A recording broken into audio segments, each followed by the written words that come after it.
வந்தேன்.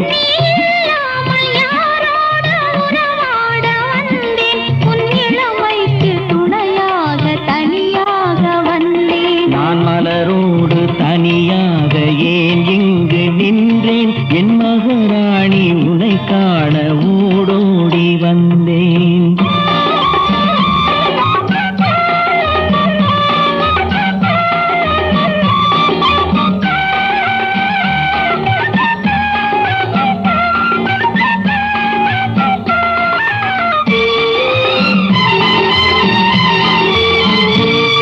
நீ வருகின்ற வழி மீது யார் உன்னை கண்டார்? உன் வளை கொஞ்சம் கை மீது பரிசென்ன தந்தார்? நீ வரு